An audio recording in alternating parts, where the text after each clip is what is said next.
Հանուն Հոր և Որդու և Հոգու Սրբո, ամեն։ Թագավորների սովորությունն է, երբ ուզում են մրցավազք կազմակերպել, որպեսզի հաղթողները պսակը ստանան։ Դափնեպսակը, մրցանակը բարձր վայրում են դնում, որպեսզի բոլորը տեսնեն այն և փափագեն, ձգտեն հաղթանակով ստանալ դափնեպսակը։ Եվ ով առաջինն է հասնում վերջնակետին, նա էլ ստանում է դափնեպսակը։ Այդպես էլ մունետիկն է ազդարարում և ասում, ով արագ վազի, ով առաջինը հասնի վերջնակետին կստանա դափնեպսակը։ Այդպես էլ մեր Տերը Հիսուս Քրիստոս, երկնավոր թագավորը, թագավորների թագավորը, տերերի Տերը, դափնեպսակը, երկնային արքայության պսակը դրեց հավիտենական արքայության մեջ, ոչ այս երկրի վրա, այլ երկնքի արքայության մեջ դրեց, որպեսզի մենք բոլորս մտքով նայենք, սրտով նայենք, աչքերով տեսնենք երկնքի արքայության այդ պսակը, և ով արագ վազի, ով հասնի վերջնակետին, կստանա դափնեպսակը, երկնքի արքայության պսակը։ Եվ Պողոս առաքյալ իբրև մունետիկ ազդարարում է և ասում, ով արագ վազի, կստանա երկնքի արքայության պսակը, որ Տերը պատրաստեց իր սիրելիների համար, որ մարդու աչքը չտեսավ ականջը, չլսեց և սիրտը չճանաչեց, պատրաստեց Աստված իր սիրելիների համար։ Եվ այս երկնային արքայության պսակը խիստ թանկարժեք է, անգին է, որովհետև բոլոր սուրբերի չարչարանքները, անգամ նրանց նահատակությունը, որ խիստ արժեքավոր են, չարժեն մեկ պսակի երկնքի արքայության մեջ, ամենափոքրիկ փրկված հոգու արդարի, ինչպես Պողոս առաքյալն է ասում, թե այս աշխարհի չարչարանքները,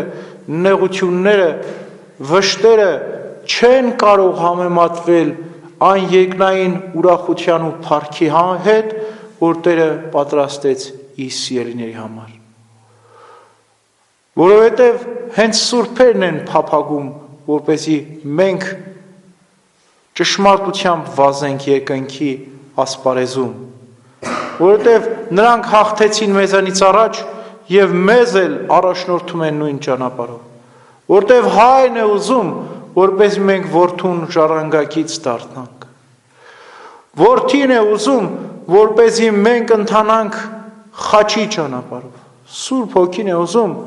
որպեսզի երկնքի արքայության ժառանգորդներ լինենք։ Սուրբերն են փափագում, որովհետև առանց մեզ չի կարող ամբողջանալ երկնքի արքայության փրկվածների թիվը։ Վերջին արդարը կծնվի և կդադարի մրցասպարեզը, մրցավազքը այս աշխարհում։ Ուրեմն հրեշտակները ևս փափագում են, որպեսզի մենք էլ հասնենք այն երանությանը, որին իրենք են վայելում։ Սակայն այս աշխարհում շատերն են վազում, բայց քչերն են ստանում երկնքի արքայության պսակը հավիտենական կյանքում։ Որտև եթե երկրավոր մրցավազքում հզորները, ուժեղները, արագընթացները, տղամարդիկ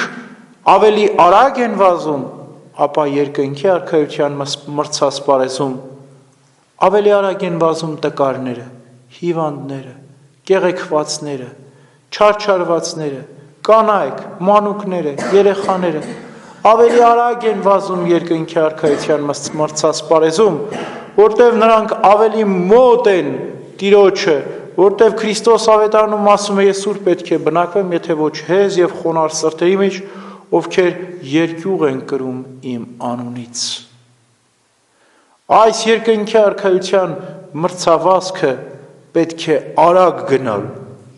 չդանդաղել, որովհետև բազմաթիվ թշնամիներ ունենք։ Մահը, վիշտը, ցավը, հեծությունը, մեղքի գայթակղությունները արգելք է լինում երկնքի արքայության ճանապարհին։ Ուստի մենք պետք է արագ ընթանանք, որպեսզի կարողանանք հաղթահարել այս դժվարությունները, չար մարդկանց անցնել և հասնել երկնքի արքայություն։ Այսպես ընթացավ Սուրբ Թեոդորոս Զորավարը, որի հիշատակի տոնն է այսօր։ Արագ ընթացավ երկնքի արքայության ճանապարհով, մեծ վշտերի ու նեղությունների միջով գնաց, բայց երբեք չդանդաղեցրեց իր ընթացքը, որովհետև մանկությունից կորցրեց մորը և հոր խնամքի տակ էր մեծանում, և հետագայում շատ չարչարվեց Քրիստոսի անվան համար, և մի անգամ, երբ պատերազմից նստել էր գետի ափին, մի վիշապ է հարձակվում նրա վրա, և իր գեղարդով խոցում է վիշապին, որը խորհրդանշում էր, որ Սուրբ Թեոդորոս Զորավարը հետագայում եղեռնագործ աներևույթ վիշապին, սատանային պետք է խոցի իր մարտիրոսությամբ, իր սրբությամբ, իր ճգնություններով։ Եվ երբ 304 թվականին հռչակվեց Դիոկլետիանոս կայսեր հրամանը, հրովարտակը քրիստոնյաներին հալածելու մասին, Սուրբ Թեոդորոսը, որ այդ ժամանակ նրա նշանավոր զորավարներից մեկ էր, դեմ կանգնեց, ասաց. ճիշտ չէ քրիստոնյաներին հալածելը, որի համար սաստիկ չարչարանքների ենթարկվեց, ի վերջո տարան մեհյան, որպեսզի կուռքերին զոհ մատուցի, քանդեց, փոշու վերածեց կուռքերը, անարգեց նրանց պաշտամունքը և դավանեց Սուրբ Երրորդությանը, Հորը, Որդուն և Սուրբ Հոգուն։ Երկնքի արքայության մցասպարեզը բոլորն են ընթանում, մեր կյանքը ճանապարհ է դեպի մահ ծնված օրվանից, անգամ եթե մեկ օրյա լինեն կամ 968 տարեկան, ինչպես Մաթուս աղան էր, աշխարհի մարդկանցից ամենատարիքովը, բոլորն էլ ընթանում են մահվանից, ծննդյան օրվանից մինչև մահ, բայց բոլորը չէ, որ աջ են ընթանում, ճշմարիտ ճանապարհով են ընթանում, շատ քչերն են, որ ընտրում են նեղ ու անձուկ դուռը, որ տանում է երկինք, և շատ քչերն են, որ մտնում են դրանով, շատերը ձախ են ընթանում, որ լայն ու ընդարձակ է այս աշխարհի ճանապարհը, որ տանում է կորուստ ու հավիտենական տանջանքներ։ Երկնքի արքայության ճանապարհին պետք է իմաստությամբ ընթանալ, ինչպես եղնիկների մեջ կան, որ իմաստուն են և կան, որ հիմար են։ Իմաստուն եղնիկները, երբ լսում են որսորդների ձայնը, որոնք տարբեր տեսակի նվագարաններով խաբում են նրանց, որպեսզի շրջվեն, ավելի են փախչում, ավելի են հեռանում, որպեսզի չխոցվեն որսորդների կողմից, իսկ հիմար եղնիկները հետաքրքրվում են, ասում են այսինչ նվագարանների ձայներ են, շրջվում են տեսնելու ու անմիջապես խոցվում են թշնամու կողմից։ Այդպես էլ այն քրիստոնյաները, ովքեր իմաստությամբ են այս աշխարհում իրենց կյանքը վարում, երբ լսում են մեղքի գայթակղության ձայներ, չար երգեր, գայթակղության դեմ փակում են իրենց աչքերը,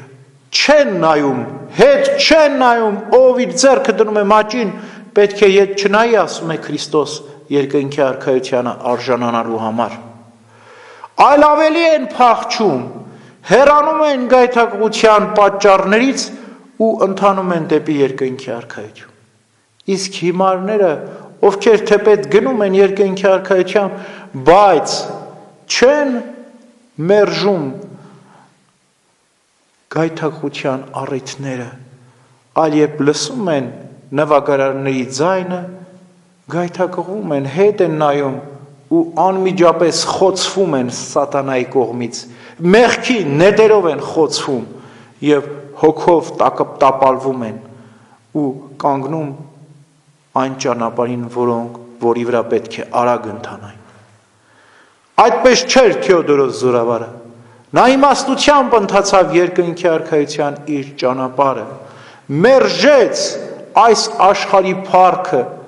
որովհետև նշանավոր զորավար էր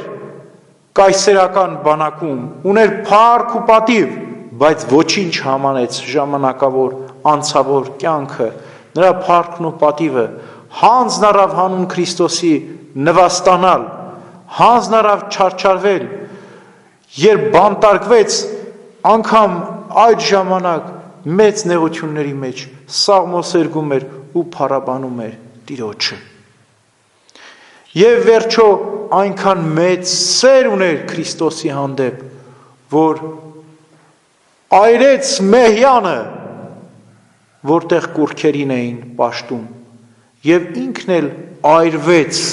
Քրիստոսի անվան համար, որտեղ անսահման սերը մղում էր այրվելու, սիրո կրակը իրեն գցեց կրակների մեջ այրվելու հանուն Քրիստոսի։ Երկնքի արքայության ճանապարհը պետք է թեթև ընթանալ, որովհետև ով ծանրաբեռնված է ամեն տեսակի իրերով, չի կարող արագ ու թեթև գնալ երկնքի արքայություն ճանապարհը։ Մեղքերն են բեռ մեզ վրա, որ չեն թողնում գնալ հավիտենականություն։ Ինչպես Դավիթ սաղմոսերգությունն էր ասում, թե իմ մեղքերը ծանրացան ինձ վրա, իբրև բեռներ, եւ պետք է թոթափել մեզ վրայից մեղքի բեռը, սրտի զղջումով, խոստովանությամբ ու ապաշխարությամբ, ու պետք է ընթանալ երկնքի արքայության ճանապարհը, հետևելով զորագլխին, ինչպես Պողոս առաքյալն էր ասում, հետևեցեք ձեր զորագլխին, մեր Տիրոջը Հիսուս Քրիստոսին, որտեղ Քրիստոսից հետո գնացին նաև բոլոր սուրբերը, եւ նրանց ոտքանահետքերը դեռևս թարմ է երկնքի արքայության ճանապարհին, եւ մեր եկեղեցու սուրբ վարդապետներն ու հայրապետները կանգնած են հավիտենական ուղիների վրա եւ ասում են. սա է ճանապարհը, մենք գնացինք, դուք էլ եկեք մեր հետևից եւ կժառանգեք հավիտենական երկնքի արքայությունը։ Ամեն։